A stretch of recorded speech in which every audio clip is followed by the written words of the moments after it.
Welcome, pudding people, to another episode of Everybody Loves Pudding. I am your host, Ken Seymour.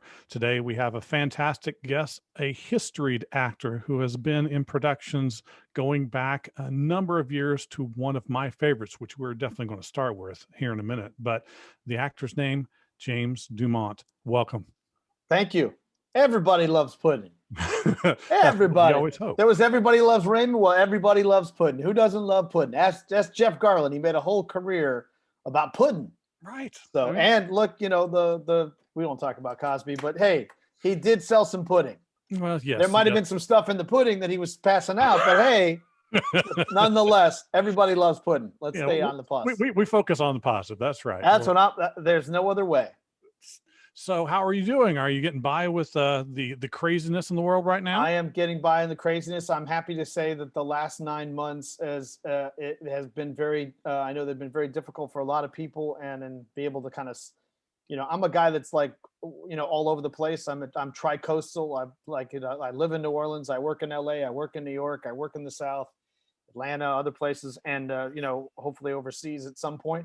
So yeah, this was the longest that I've been home with my wife and my son. My daughter's off to college.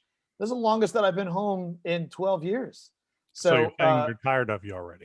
Exactly. Well, look, when I finally got a gig that, you know, a recurring role that I started before COVID and picked up again, and I'll be picking it up the first of the year.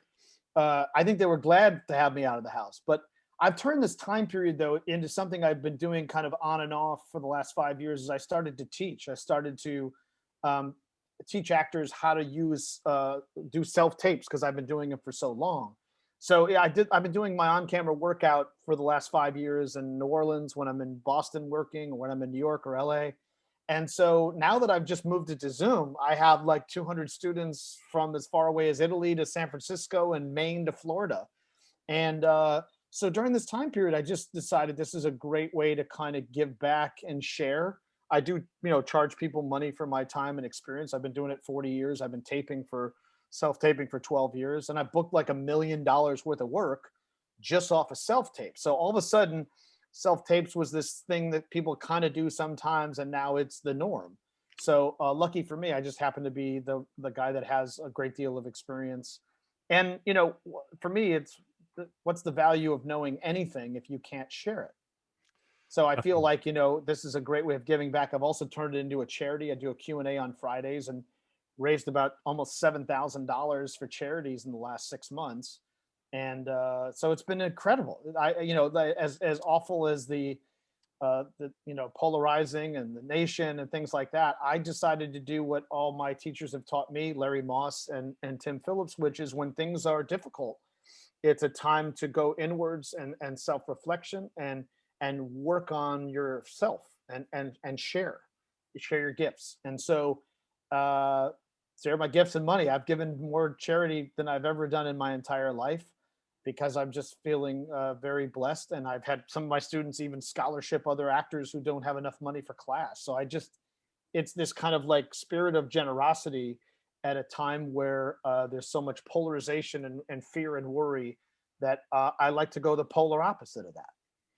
You know, and had this not happened, I don't think any of those things would have come to you know, to pass. You know, so this has been you know, as difficult that it may be for a lot of people, this thing has probably been the most deeply spiritual, creative, joyful,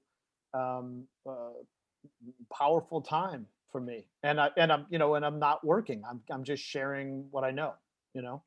Yeah, absolutely. Well, I know I've spoken to a lot of other people, and one theme that seems to be present at all times is there's 1, 2, 3 moments in an individual's life that they will remember, where somebody gave their time, where somebody gave them a piece of information, an outlook on life that they didn't have before, and it stays with them so that they can then do the same thing for something else. So that's definitely the way to create a positive movement, for sure.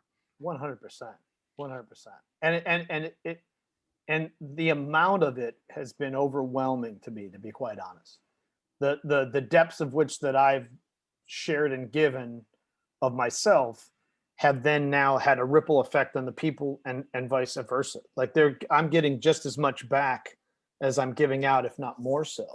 And for me, as someone who's, this is a new element of, I've been teaching for 5 years, but it's been between jobs. And now it's like, this has been my full-time job for the last 9 months, 6 days a week. I've had a couple of 20-hour days in here where I've slept for 4 hours, and I got to keep up with the demand of what people need. And so my ability to expand in that capacity has just been, and I can't wait. It was nice to get back on set with all the COVID restrictions aside.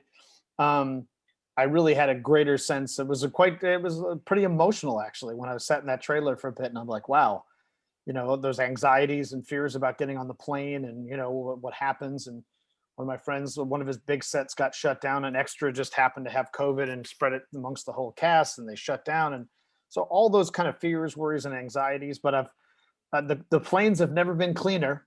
The airports have never. I mean, like my airport in New Orleans is super, super clean.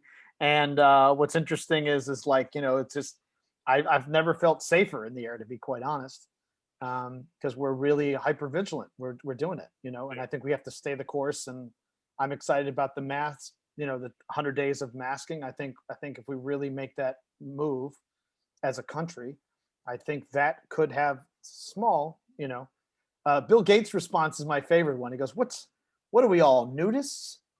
Like, it's not required that we wear pants or we wear shirts. We could be topless and bottomless, but we do it for the sake of other people. Yeah. So why is this one little strip so incredibly, we wear pants for a reason. You know what I'm saying? And I think that's just, I like that point of view. It's like, I'm not a nudist. I'm not my rights. I could walk out there, sure, but I won't for the sake of myself and others. That's what's So ingrained into us. yeah, I just thought that was a great little, observation. Absolutely. Well, I'm sure that a lot of our listeners are going to want to know how you got started. Now, if you do the most basic of IMDb searches on you, you come to your very first production. It's one that just makes me smile every time I watch it, and especially when I see the part that you play. It's like, oh, he got to have a fun part in that film. That's the Blues Brothers. You got Absolutely. I got my SAG card. I was 1980. The irony is my uncle was the head of the CTA for like when they do like filming and television stuff. So my first job on that movie was being on a train at Elwood's house that kept going by, where Elwood's apartment would shake and you couldn't see me. So I was like, this is terrible. And then I was like, then my uncle's like, well, they're doing this dancing thing. We can put you on the train platform up above. And I was like, yeah, let's do that, And then it turns out I've been going to a high school for performing arts, and I was a dancer at that time too. I was doing ballet with the, Joffrey Ballet with, Nureyev. It was incredible. And then, but one of the kids that was up front, so in the beginning, the kid was up front, but then somehow his parents, like, he couldn't miss school or something, and then he had to leave. So it was like, they needed somebody to replace it. I said, anybody here know here? And I was like, I've watched the moves. And I went down and I followed the dance moves, and they're like, so I replaced this kid. And then, so in the beginning, it's one kid, and then at the end, towards the latter part of the thing, twisting, it's me, you know what I mean? But I went from the kid on the train to the platform to right up front, you know what I mean? And when you're have dreams and desires of doing this, that's this, you hear these stories about, and they went to Schraff's, in Hollywood, and then that, Marilyn Monroe is in there and she met this agent, and, it's like, so you hear those kind of stories. But for me, it was like, and I had done like commercials, and I was a Gerber baby, on the little the baby bottles, the sketches of, and so I was just waiting for my time, waiting for my big break. And I felt that was like, this was it, and I was going to get my SAG card finally. I was going to be a legitimate professional actor, That's awesome. Yeah. So it was great. It's great. And that movie too means so much to me. And then years later, I was doing Get On Up in Mississippi. And Dan Aykroyd and I were in the same hotel. And then we finally got to kind of talk and connect. And I said, man, that was my first movie. And he's like, wow, and he was, he just has this Skull vodka. I don't know if you've seen his vodka, but it's like, So like after talking, he goes, you know what? I got a little something for you, you know. And he brings over this like clear, you know, Skull vodka bottle, and I was like, this is kind of cool to go full circle. You know what I mean? Like whole from 1980 to like, you know, 20. I think it was like 2015 or 20, somewhere around there. It's like That's crazy. crazy. Yeah. But that's kind of one of the things that I've seen happen through multiple careers, that you end up making connections with producers, with directors, with other actors. Yeah. What is maybe your uh, one or two of your favorite connections that you've made from your early career that has kind of maintained through today? Well, early connections, that would be kind of hard. You know, when you're a that guy and I'm a that guy, aren't you that guy? Are you an actor? You know, I just went through the TSA in New York, you know, and on my Instagram, I went through, I give him my ID, and like the ID goes through and he looks at the ID, and I'm wearing my tracksuit, come like, you know, from Spencer. And he goes, you're an actor, right? And I was like, yeah. I was like, I get a that guy. I call them that guy moments. I get like, you know, 3 a week when I'm out and about. I haven't in a while, but they're funny when they happen. So yeah, for me, it's kind of hard sometimes for people to kind of connect the dots. I think when they look at my reel, then they're like, oh, he was that. Oh, I know that guy. I recognize that guy.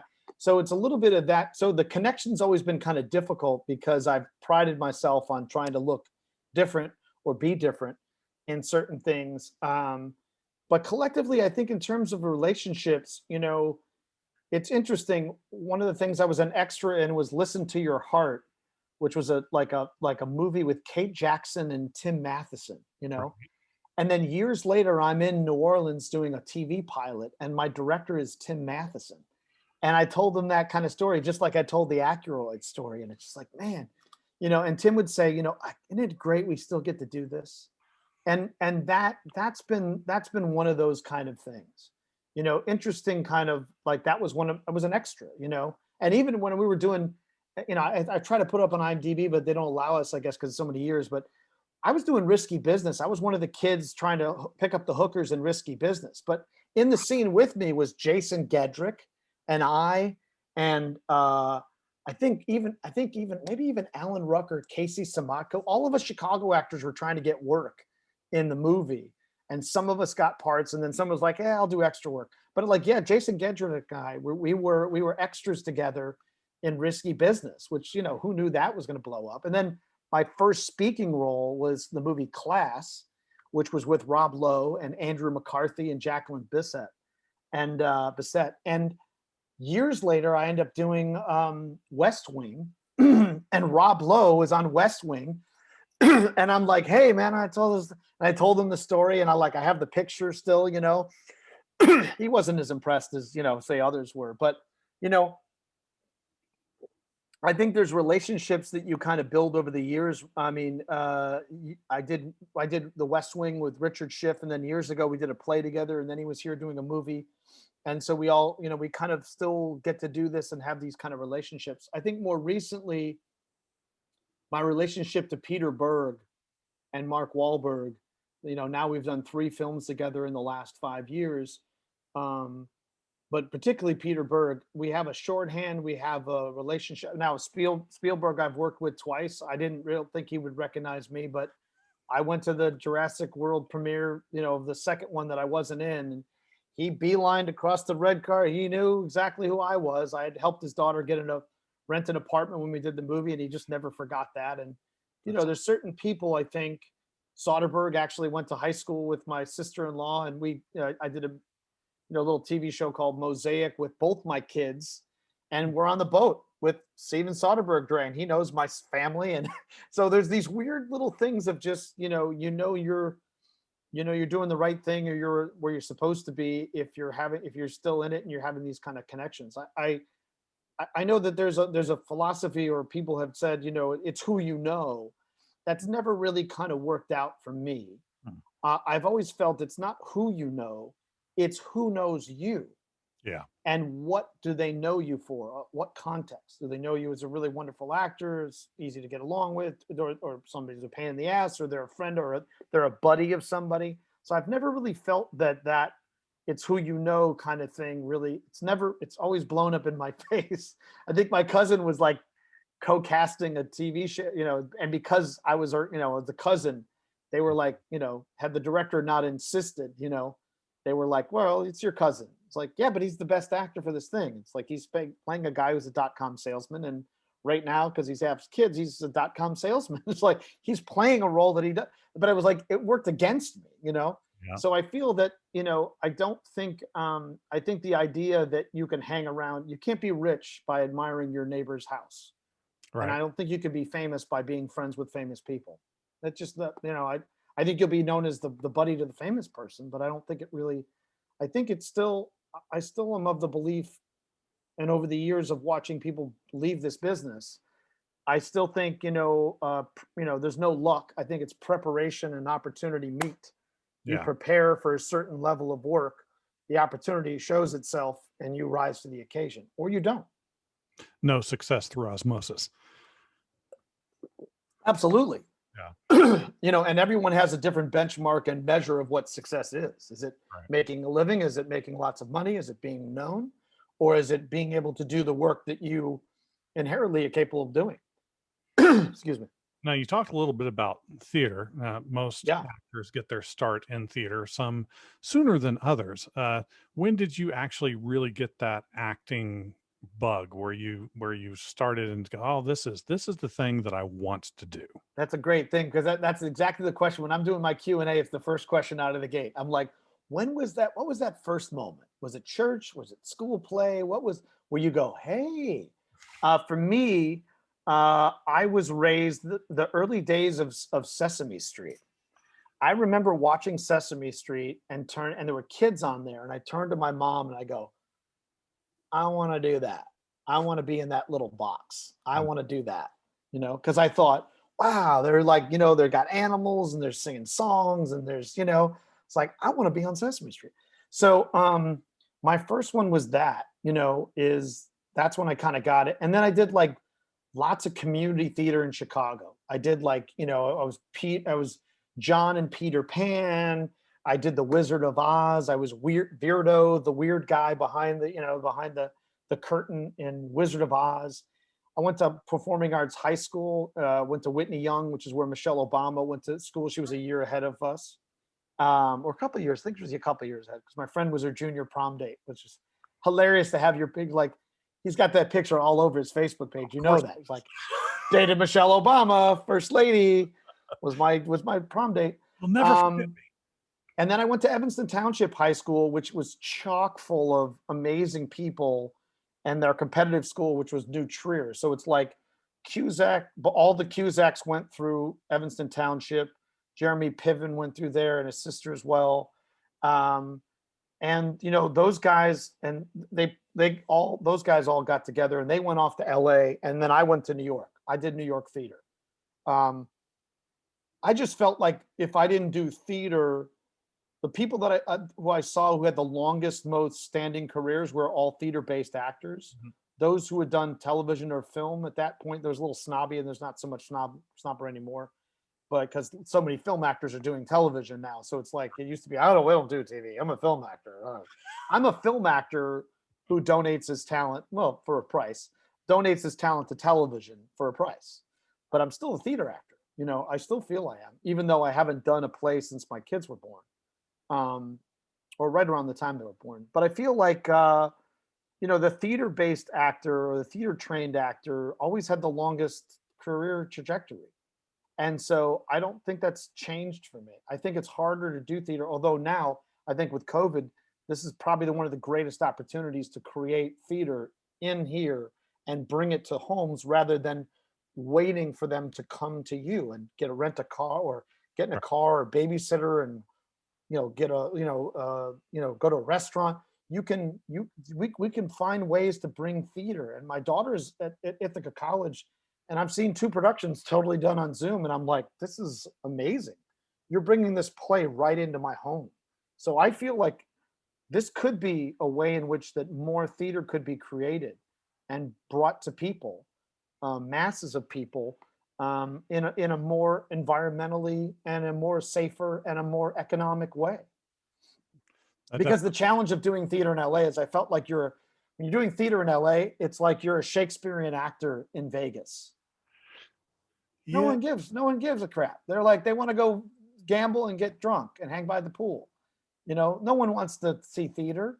They didn't come there to do theater. So, but I do think we have an interesting opportunity ahead of us. I think there's a very good and I'd love to find ways to explore that, but I only have so much time on right. my hands between teaching and auditioning. It's like, and a family, it's like, but I think I want to get back to that. That keeps coming up. So this is always something that I ask people that have that theater background, because I was lucky enough to do theater a long time ago. Or as And we say in the South, theater. right. I love working on some theater.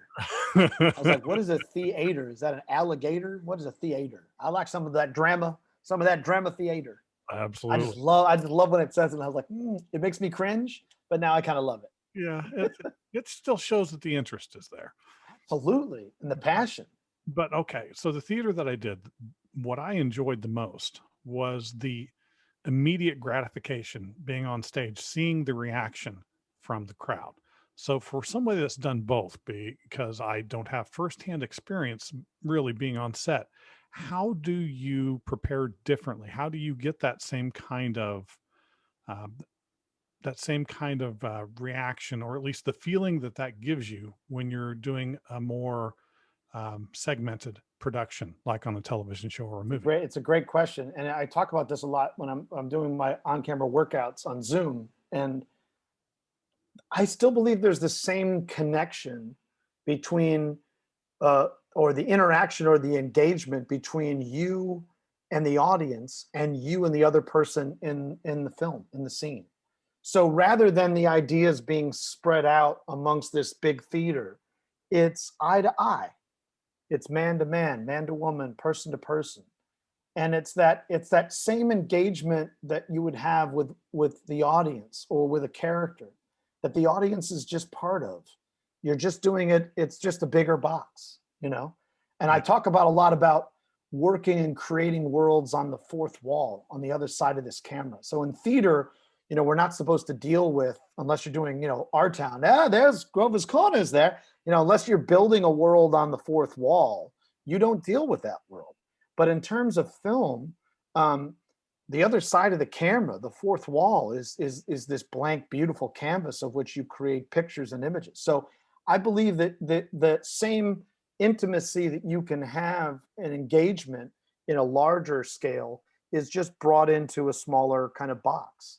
And so this last 9 months have been a beautiful exploration of having a primary eye line of who I'm talking to and who I need, and then a secondary where thoughts and memories. Oh, look at the beautiful sunset.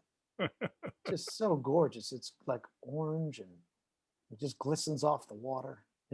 You can create worlds on the other side. So, I think that the frame or this kind of world of working this way is the new, it's going to fairly be the new normal for the next 6 months in terms of audition performances for actors. But I liken them to like little, 2-minute, your audition's a 2-minute movie. So I think you can I think the same, what's different is the focus goes from broader to more narrow. But I still think that same sense of performance and moments and intimacy that you would take. And I agree with you. I mean, the theater is an actor's performance, actor's medium to me. I think film and television is an editor and director's medium, writer's medium. I think, but it's the theater is, but I do believe that the words have always been the thing to me. Mhm. What's on the page is like most interesting to me. And my job, as I see it, is to take those words and bring them to life in a physical form. So whether it's in a larger space of a theater or whether it's intimately within this square that we have here, I still think the same. I still work the same way. My wife is a lawyer and she prepares a case that's worth 2 million as opposed to 2,000. She still does depositions. She's still, so, you prepare the same way, just in a little bit, in a little bit different. It's just an adjustment. You make an adjustment.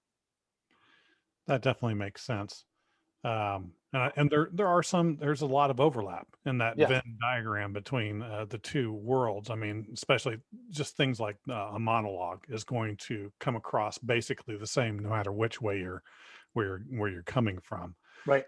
So a lot of actors attribute certain um, impacts to the style, the way that they perform, the way that they try to get across everything.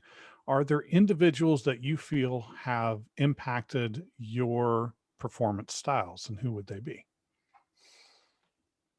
Performance styles. I mean, there is there are a few actors whose work I feel I strive to work at that level of specificity and that level of brilliance. And there's a short list of those, which is like a Daniel Day-Lewis, you Mm, know, or a Anthony Hopkins, even a Gene Hackman, you know. Uh, and so there are certain actors where I feel like, or Gary Oldman, like I feel like I can't do that. Like I say to myself, I can't do that. Yet that doesn't stop me from wanting to strive to figure out a way to work at that level. You know, like I've worked with, lucky for me, I've worked opposite Oscar winning actors and nominated actors. And you never look at the scene and go, that guy totally, we got to cut around that guy. He can't keep, you know, like that guy sucked. You know, Cranston wiped the floor with him, or Melissa Leo, or, you know, Jared Leto just fucking, you know, destroyed that scene, you know. So, no, you know, it's like when you know that you can hold your own with the best in the business, it gives you a great deal of confidence. But there's also certain actors you go, the Christian Bales and the Gary Oldmans and the, you know, like you go, "No, can I do that? Yes, I'm definitely capable of that. But when you're looking at that kind of, you know, the depth of work that you know Daniel Day-Lewis did in Lincoln, for example, right. like I just like that's just so you've got to have somebody. I do think it's important to have some people that keep the bar set so high that it's not about me getting to that destination. It's about the journey of which I Right. can kind of get my work to. But you got to know that when you're you know when when you're working with them, which is amazing, when you're working with Oscar level people, they treat you as equals because they're in the scene equally with you, even though they may not know who you are. I mean, with Dallas Buyers Club, for example, Jared didn't know who I was from Adam, and we never spoke to each other than in character until we were done. You know, 42 takes later of one scene, by the way. You Mm, know, then at the end, it's like, "Who are you? Who are you? You're amazing. You're amazing." You know, this scene was the scene that Jared said like got him the Oscar. You know, that where he's just out of makeup and he's almost dying and he's begging for his life, and so he shared that journey with me, and we're holding the Golden Globe together, and we're going to, you know, Vanity Fair and Oscar. You know, it's like it's all kind of amazing. And so um I think, yeah, I think that, you know, those people, those iconic people that I feel I'm striving towards, the Gary Oldmans, the Daniel Day-Lewis's, the, you know, and even the Gene Hackmans in terms of the depth of work and realness and grittiness, you know. I'm so I'm definitely striving towards that. Those are not ones that kind of style, but quality. quality. And the thing that I still take a great deal of pride in, which is, you know, at times my ego needs a little stroking, like I'm an actor. I'm, you know, then like, yeah, but you look like my kid's soccer coach, or you're a teacher or something. I was like, yeah, well, I'm an actor. I mean, like, I don't look like a movie star, but I'm an actor, you know. And I think there's a thing where, but I'm starting to appreciate more the fact that I'm not known or recognized, so that I can seamlessly move into a role without a superimposed. Oh, that's the guy that does that one thing that we love, that we've been paying him to do. That's that guy. Oh God, it's like for me, and I love Ted Danson. I think he was great. But the minute Ted Danson showed up in Saving Private Ryan, it just ruined it for me. I was like, you know what? Just give me a drink. Will you just go pour me a drink? It just was like, and I get it. Ted wanted to be working with Spielberg, and so be it. But it just pulled me out of it so much. So there is this, there is this thing where I've worked very hard to kind of make sure that I'm truthful, real, and honest, and that you can't tell that I'm acting or doing anything. And I think that's one of the things that, draws me and Peter Berg my way is Peter goes, you just got this face and you're always real. So I can I like, they've been making movies about real people in, dire stress situations, life and death situations, Lone Survivor, Deepwater Horizon, Patriots Day. These are the kind of, even in Spencer Confidential, regular guys doing, getting into tough situations and having to make decisions. That's the kind of thing that they like to do. So, lucky for me, I'm the guy that's believable and real. And so that's not going to change. I just feel like I'd like to really start to kind of expand on that, Well, and and truthfully, I work always towards those felt, guys that are just, to me, I think are impossible. but the parts that you're talking about are really what make the movie work, because Absolutely.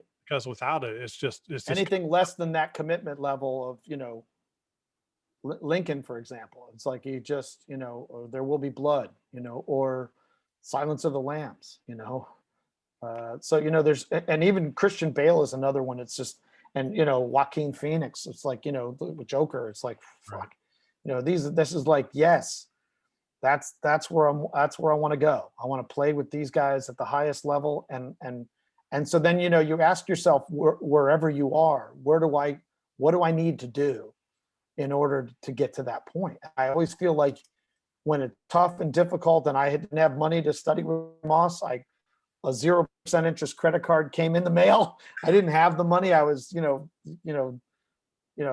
credited out to the hilt, but they gave me a 0%, and I figured out a payment plan, and I studied with Larry Moss, even though I didn't have the money, and then I went into 18 months of straight work.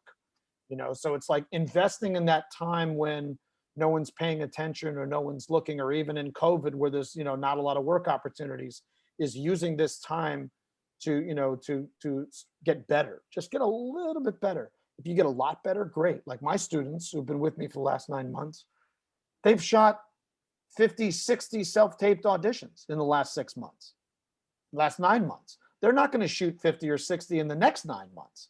Right. But boy, are they ready. I put them up against anybody who's, so if you're not doing that, practicing daily and putting your camera up and finding material, don't audition against my students, because you ain't gonna keep up. They've got some ammunition. Now, Mhm. on a side note, just in case, if I can help you get off of the whole Ted Danson thing, you got to check Uh, out The Good Place. I I mean, do like The Good Place. I do that like The Good show is Place. I'm just not a huge fan, but he's doing good. Look, he's a solid actor. He just got pulled into doing TV work. It's yeah, like, look, Ed O'Neill was a solid theater actor. It just got pulled into doing, Married with Children. right. But then you got to look at what Bryan Cranston did. Cranston took himself. He did Married with Children, or what the In the one middle, in the Malcolm. middle, yeah, the middle, yeah, Malcolm in the Middle, and it's like, okay, you know, but he was like, I'm going to do it this way, and whether you like it or not. And I think that uh, he single-handedly has changed his entire career because of it. So it's possible. We can all rebrand and change ourselves. You know, I had Michael Chiklis on as my guest on my Q&A. Golden Globe Emmy winner for The Shield, and he's like, at a certain point, he just kind of hit a dead end. He was like, everybody thought he was older than he was because of the commish. And he's like, I went to the gym. My wife said, okay, fatty, go to the gym, shave your head, and you want to get this Mel Gibson type of role in this, thing. You go audition for it, put it on tape, go in there and earn it. And he did. And so, he's one of my mentors and dear friends of 30 plus years. And so if you look at those kind of examples, we all need mentors Mhm. in order to kind of keep us going. And so I'm happy to say I'm a mentor for 200 plus people. So it's a big responsibility because you have to kind of walk the walk and talk the talk. Otherwise, there's 80% of the people who teach in my business are mostly frauds, or people have not done it. And they talk philosophy, but they haven't done anything at all. Talk about theater or acting, but they haven't done it on a set, on a theater. So I feel like I have a great responsibility. So you're saying the saying isn't true that those can't do teach. It's just No, I think those that are fearful of doing right. teach. those are fearful of, but I think you have to, I think the real teaching is through example, through knowledge, is through, lead by example. So I show my students my auditions, my recent auditions, and so they're seeing the things that I'm teaching you. They're actually seeing examples of how I use, primary, secondary eye lines. This is the fourth wall. This is my frame, top of my frame, bottom. I'm showing them actually how I do this, and how it's been successful, rather than, breaking people down and, for their, whatever their own, psychological thing is. The real teachers that I found that have been helpful to me has been Larry Moss, Tim Phillips in terms of auditions, and that both of those teachers are about actor empowerment rather than breaking actors down. There's this weird, and those who are not teaching or fearful of acting or not getting work spend a lot of time talking and destroying actors, as opposed to propping them up and building them up, Yeah. giving them courage and hope and strength. I So, never understood the breaking down. I understood. I think, like people, Larry broke me of some, bad habits I had, but, there was nothing about emasculating me and setting me up psychologically. But I think when you're doing a Munchausen type of teaching, you need the student to be sick in order to come back and to keep them well. You have to make them sick. Right. So for me, I have, I like to expose frauds at every step of the level. Because again, this is not my mission is not, my mission is to be this actor and create these characters. But while I'm doing it, I can share things that I know. So I'm, anybody who spends time, money, or energy trying to learn something from someone who hasn't physically done it and has no track record in doing it, I think your money is wasted and time. That makes sense. So, okay, I got to touch back on something. Yeah. We get on lots of different tangents, but I want to, I give you everything, and you can edit as you see fit. It's like, I make it very hard for all of my interviewers to like, oh my God, I got 3 interviews worth of stuff. I could just take this little snippet and just do that. I was like, you can, and you're welcome to do so. We love the conversation. It's not real. I don't like the editing technique a lot of people do. Yeah. I mean, yes, you can keep it on point, but it doesn't feel natural. That's kind of what I want. Right. Now, you were talking earlier about being that guy, getting recognized, but not exactly recognized. Yeah. When you do get recognized for a part, what is the part that you get recognized the most for? More recently, it would be Spencer Confidential, just because that was, it dropped just as everybody went indoors. And that was 85 million households. Right. Over 250 hours were watched of one 90-minute movie. Mm-hmm. And also, when I travel, I like to be comfortable, so I wear tracksuits. So one could say that I'm advertising myself, but I really love tracksuits. It's like it's like adult pajamas. It's like it's pajamas outdoors. It's acceptable pajamas. But I love when I'm traveling. I just love the comfort of it. So that one's probably more recent. A little bit of The Banker, because The Banker was, dropped around the same time. That had a huge, good run on Apple. And then I think the one, it's interesting because Dallas Buyers Club is like my 50th movie, but that's the movie everybody saw. Yeah. Like everybody in the industry saw. I've done some movies that, did very well at the box office, but you wouldn't recognize me, you wouldn't know it was me. It's funny because for years I kept saying, man, I just want a role that I don't have to explain who I was in the movie. I was like, I said that.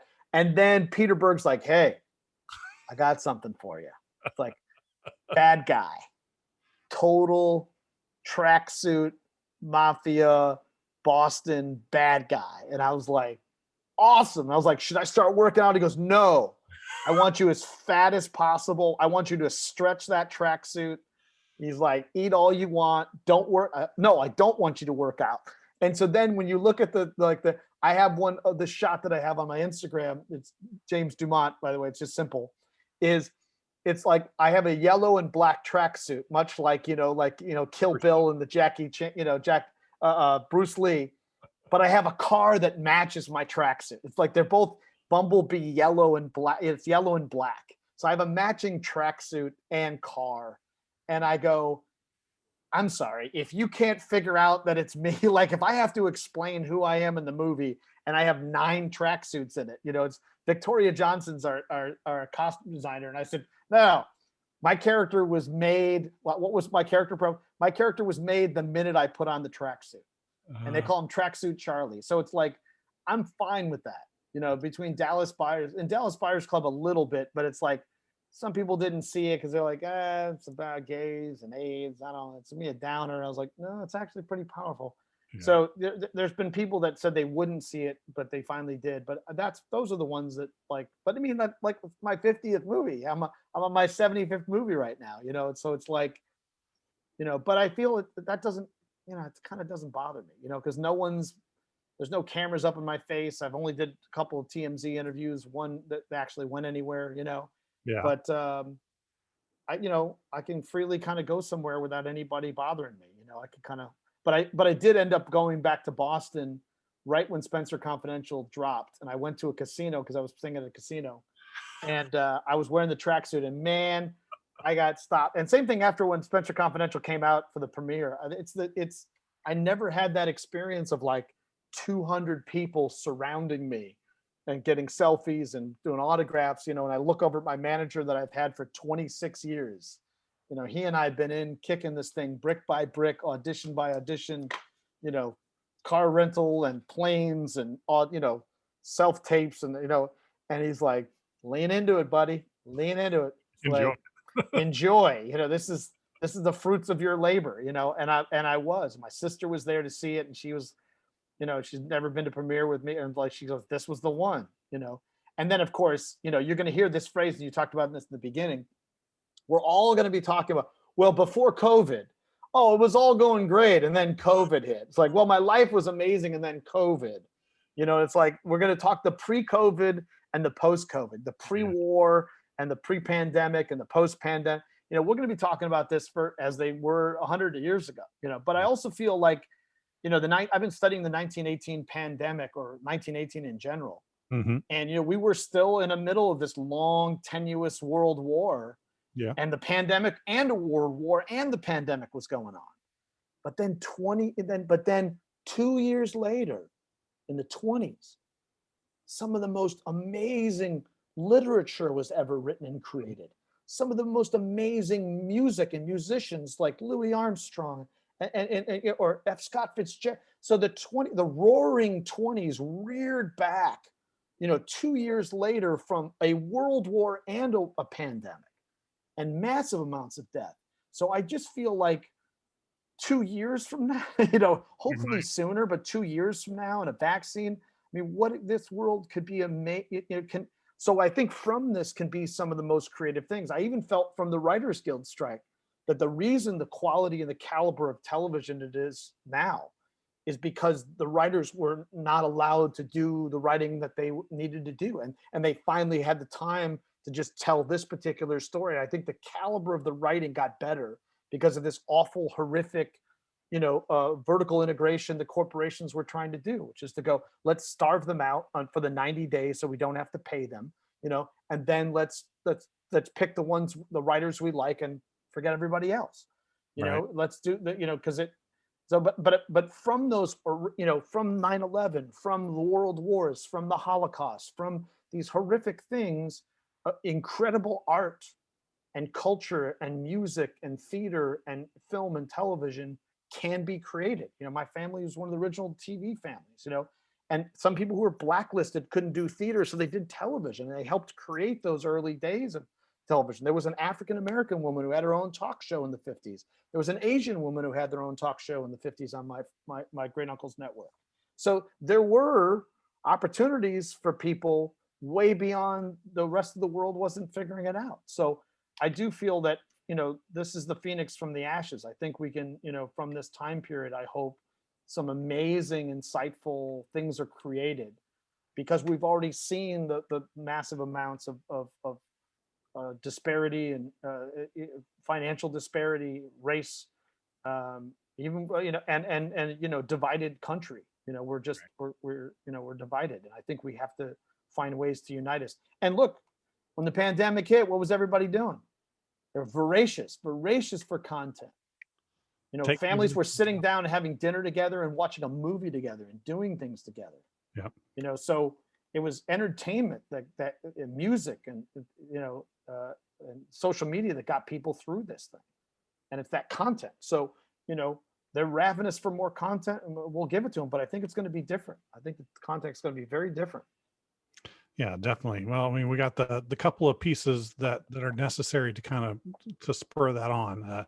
Pain often is the source of inspiration and a shared frame of reference, so that people can be on the same page when they're experiencing these things that people are creating. Yeah, Now, and we're getting to the point of humanism. I think yeah, humanism. I think we have to understand. You know, when you think you're not human, or you're bet above that, all of a sudden everybody's being faced with the same thing. It's like, so you know, you want to look for the most common bond is our humanity. You know, definitely. So now you might have laughed.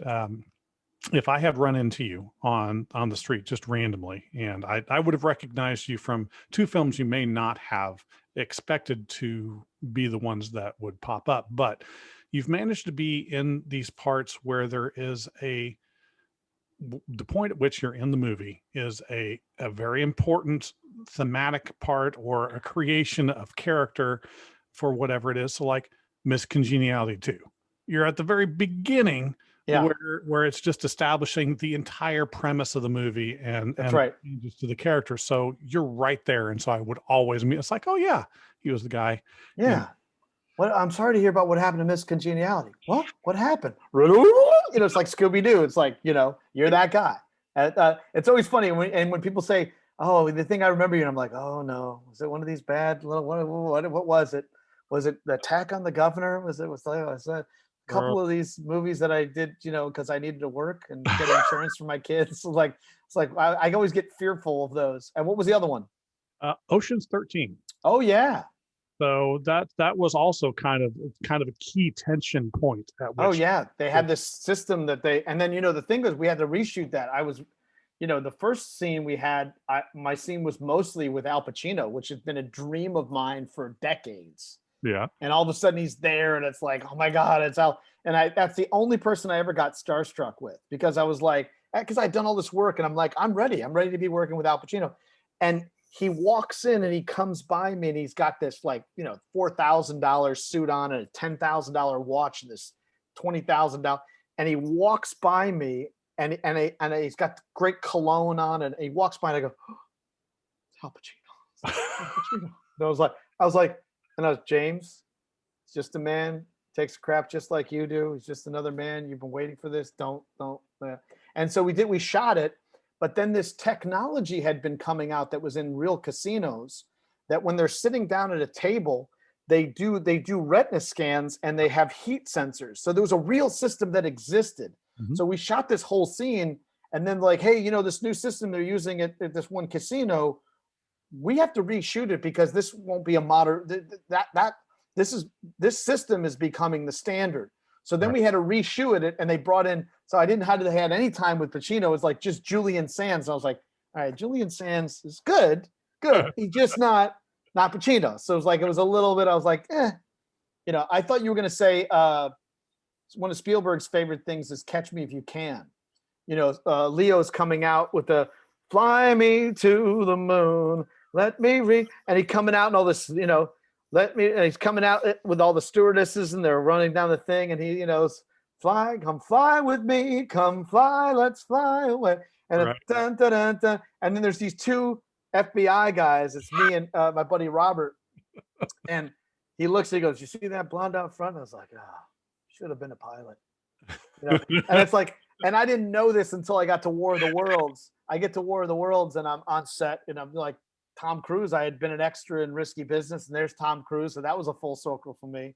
And you know, Dakota Fanning's there, and I'm, you know, the guy who's filing, you know, I save her in the tree, and then I give her this child back to, you know, Tom, and so, but Spielberg was like, hey, it's like James is here, you know, Janusz, come here, kiss. Remember James? And everybody's looking like, I don't remember this guy. And he goes, James had one of my favorite lines in all of Catch Me If You Can. And I'm standing there, and more and more people are gathering because Spielberg's talking and he's telling a story, and we're between and I'm thinking, and I'm looking at this and goes, is Spielberg telling a story about me? Is he said, and so he's like, and then Leo comes out and the stewardess, and the camera goes by and the guy says something, and James says, I was like, and I'm like, here's your cue, James. Should have been a pilot. And I'm like, oh yeah, like, so I was like, oh, Spielberg remembers who I am. This is awesome. How many people can say thing, It's not a bad. That's not a bad thing. Now, also in my research, just combing through your history of what you've been in, I ran across a couple of things that I definitely had questions on. So I'm going to try and go quickly because we got to get to we got to get to talking about what you're going to be in coming out there. No worries. Yeah. But so you narrated Simple Life? Yes. That's not a show I watched. So it's like, oh, how did that happen? Well, it's so funny because the voiceover thing came in, and I had such disdain for Nicole Richie and what are Paris Hilton, Right. I was like, oh my God, it's like the Kardashians. It's like, oh, I just have just disdain. But then so when I did the voiceover audition, it's like, yeah, these bitches, here's the thing, and it was like a New York kind of guy, like, yeah, this is the problem with these broads. They're kind of crazy. And I was like, this is the way I'm going to do it. It's like, I don't know if I want this gig. But the more, I guess I was taking on a point of view, like people, it's like why you watch the Kardashians, like you want to see the tragic, you want to see them fall. You want to see them fail. So it was like, I just kind of took on the point of view of the audience of like, why should I watch this show? It's like, hey, who cares about these rich people and their entitled lives? But then there was like, I just did it with such humor, and I did it with such thing that like, we love it, and then I would do like 2-3 episodes in a day. I'd knock out, and I was like, hey, let's get paid per episode. Like I was learning this voiceover thing. I'm like, no. I was like, they did a second episode. They're like, did they pay? And I was like, well, I think we were doing a little bit of one episode. And the other, like, he goes, no. My agent comes in, he's like, no, we're doing a per episode deal. So some days I'd go in and I'd knock out 2-3 episodes and make bank, Nice. Which I felt great because I'm like, oh, I got to get something off these women. I mean, they're both just so incredibly wealthy, and I'm just like struggling to make ends meet here. Yeah, I knew there'd be some giggles in there somewhere. Just but taking on that point of view, like, these broads, like they loved it. They just loved it. It's like, All right. So I also found in Righteous Gemstones. Yes. An actor by the name of James Dumont. Yes, that is my son, my 17-year-old son, who plays Pontius Gemstone. So if those who watch the Gemstone, he's the angry middle son, which I got a feeling. Well, I've read the first 6 episodes of the second season, which we were starting it before COVID, and then first day of shooting we stopped, and then we're going to start back up. So we are doing a second season of Gemstones. It starts back up in March. We'll go to March to August of 2021. The scripts may be the same or different. If they're the same or even similar, you have not seen anything yet. Danny McBride is brilliant. He's building an entire family tree. This show could go 5 years because there's so many great stuff that they're exploring, all these different backstories and history and flashbacks. And it's like, it's a coup. Like, I'm in there, I'm Chad, I'm playing Jenny's right-hand man. It's not my penis, by the way. That's the other thing. When I say Gemstones, is I have a stunt penis who takes great pride in the work that he's done, and he's on the IMDb. So, I'm, and I've been working out and I'm trying to lose a little weight. I'd like to have Chad 2.0 be a little bit more fit, where we left off. And because he might be a single guy now. So, we'll see how that goes. But so we're going to start up. We're going to start up March 2021. There's 9 episodes this season. I think it'll be a couple of hours in there. 1 hour pilot. We did 1 hour pilot last year, and then 1 hour of the pilot, and then 1 hour at the end, and then a couple of 45 minutes, a couple episodes.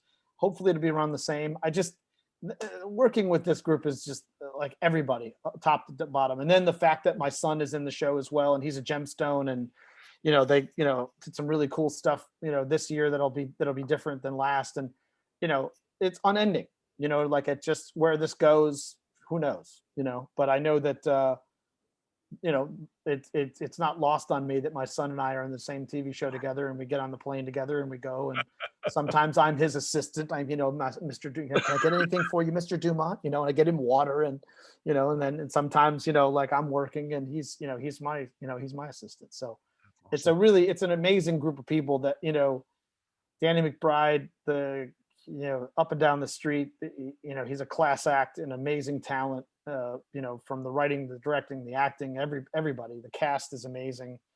My fellow, we call them the Goon Squad, my fellow guys that are Danny's goons.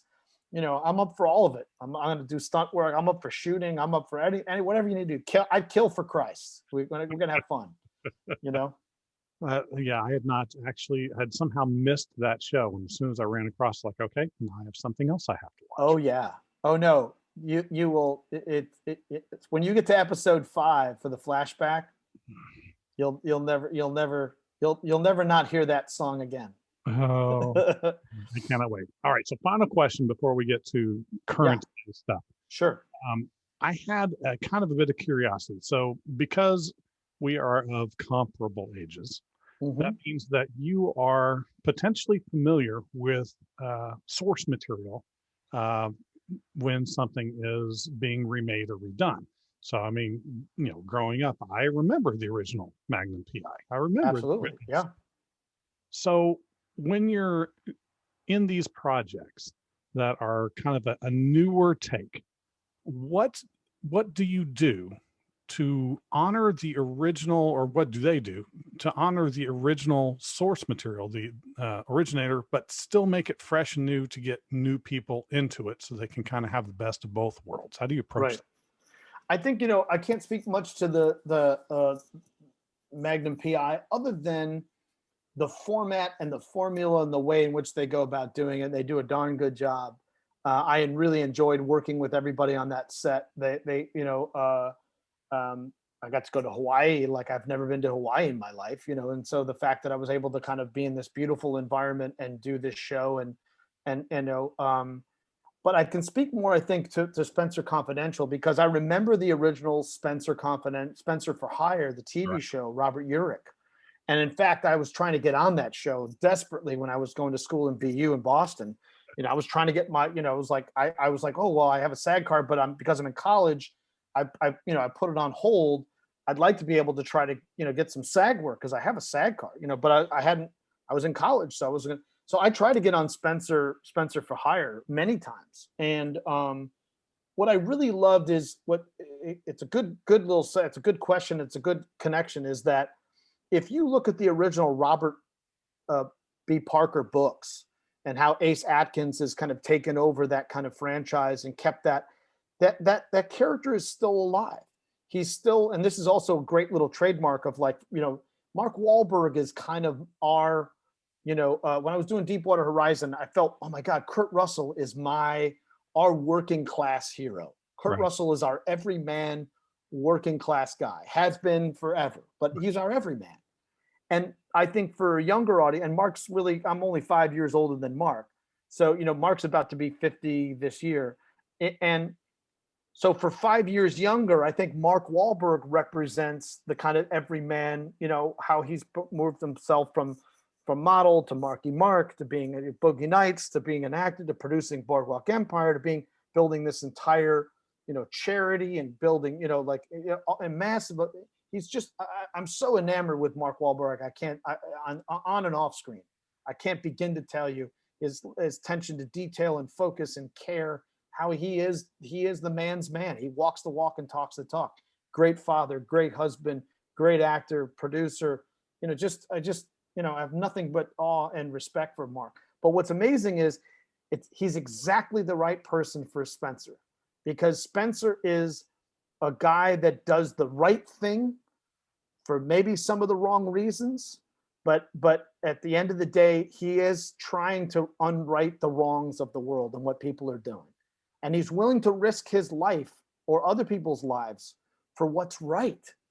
And I feel like we do need that kind of hero now. We need somebody that believes in science, that believes in truth, that believes in karmic justice, that believes that there's a good guy and a bad guy, and yet we can't let the bad guys get away with stuff. And you know, sure, you could easily look the other way and don't do something, don't do anything about it. But again, and Mark is the perfect guy for that. And so in terms of, that's exactly what Spencer was. Is Spencer he'd be willing to go through fire for the little guy, and he'd fight for the little guy in order to do it, and he'd be risking his body, and he does. And so what I like is, there's a great call. I think Netflix is really sitting on, and they own all the rights to all of the books. Right. So it's like, there were 32 of these things, and Mark just kills in this thing. And it's like, they even set up Spencer Confidential 2. That's like, it's, one of my students is the fire chief, that just at the end, they're like, we're going to help that fire chief. And I was like, don't do it. And it's like, nah, he's the guy that's willing to go through fire for the little guy, to fight for when people that don't fight for things. And I feel like there's no better honoring what Robert P. Barker had created and what Robert Urich had done, and passing that torch on to Wahlberg. I just feel like that's, and then you got Peter Berg, who, keeps the movie real and not, crazy, still keeps some action, still keeps some fun, some humor, it was hard. Pete turned me aside. He's like, dude, I cut a lot of your comedy, dude. You had to be the bad guy. It's like, you had a lot of funny stuff, but it was like, it didn't make it, and I'm like, oh man, but I got some stuff, but because you had to be the bad guy, what you did, we couldn't let you get away with all that you got away with. And I like that. I think that's really important. Yeah. So there's a perfect example for me of like, how do you kind of rebrand or for another audience? And some of these people, they'd never heard of the Robert P. Barker books at all, or Spencer for Hire. There are so many people on the set didn't even know there was a TV show. So I feel like there's a great way to take, and also I think Mark has been developing $6 Million Man. Really? Steve Austin's $6 Million Man, or $6 billion Man. I think that's what you got to do now with the B. Yeah. But yeah, so I think if you do it right, and I think even with Magnum PI, I think they do it right, of like, Magnum's gonna, he's not going to rest until he figures out what's going on, and he'll use unconventional means in his relationships to get what he wants. So I think that if you're going to do it right, do it right, and they are. Yeah, that's chunks of childhood. Well, young adulthood, whatever you want to call it. I'll leave my age ambiguous. Yeah, exactly. But yeah, it's kind of hard to maintain that forward momentum and please everybody. But it feels like that's definitely the direction that it's going. Yeah, for sure. Talking about pleasing everybody, let's talk about your new movie coming out. Sure. Yes. So the movie's called Safety. For those that are sports people, specifically college football, this is a great story. Yeah, this is a movie for you. How? And if you're really looking, what's great about it, Safety. Go ahead. No, I was just going to say, how did you get involved? What drew you to it? Well, the thing is, work drew me to it. It's always I auditioned, but the script came in, and I really love the story. It's based or inspired by a true story about a Clemson football player who takes in his brother, because his mother is not able to take care of him. So rather than his brother being put into the system of child protective services, he takes on being the father and the mother and everything while he's still a student in college. That causes problems with compliance, which is what my job is. It's like what you can and can't do, buying people food and dinners and childcare. You can't do these things. There's really stringent rules about how you can and cannot court a particular player and what you can and cannot do for them. And so, but for me, I just, this is coming at the right time. We need a movie that makes us feel good. We need a movie where family, and what would you do for your family and your brother and your blood? How far would you go? Would you risk your entire future and everything, all your possibilities to do what's right? And it's a great little feel good movie, directed by Reggie Hudlin, who I just can't. We're going to be working together for the rest of my career because I just adore this man. He's the salt of the earth and the perfect person for this. And what he did is he didn't go with a whole bunch of names in this thing. He gave a lot of really good actors solid, large roles, like myself, like Matt Glave, like James, and even the lead actor, Jay, is like, he's actually been through so much, and the kid is amazing. So, I mean, like, I just feel like we got a really good feel-good movie right now at a time or coming at the end of this year where we really need to feel good about something. We need to feel inspired and be reminded that family matters, and that so I just feel like I'm just proud to be part of this thing. They were incredibly, kind to me and generous.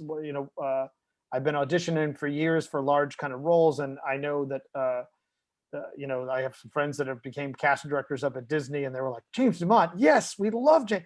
And so they really treated me very, very well and respectful. And I rose to the occasion. I mean, I come in and I have to do the speech, with 40 guys. My first day of work is coming in, and I lay it down hard, and I do the first take, and he goes, well, okay, I guess we can do another one for safety if we need to. But, like, I just kind of came in and just knocked it out. And I was like, oh, I feel like I'm a closer in baseball. I got to come in and knock down, I got to get, 9 strikes to get us out of this inning. Otherwise you got other stuff you got to deal with. I shouldn't be holding you up, Yeah. So, I think it's a really great film, and I'm proud to be part of it. It drops on Disney Plus on December 11th, but it'll be playing on Disney Plus for eons on. Yeah. And then I have another project called The Underground Railroad, which is directed by Oscar-winning director Barry Jenkins, who did Moonlight, and based on a Pulitzer Prize-winning book. I know we've seen many different stories along these kind of lines, but it's a 10-episode Amazon miniseries. Like, he's making 10 feature films, and Barry Jenkins is just another one that I hopefully will work with for the rest of my career.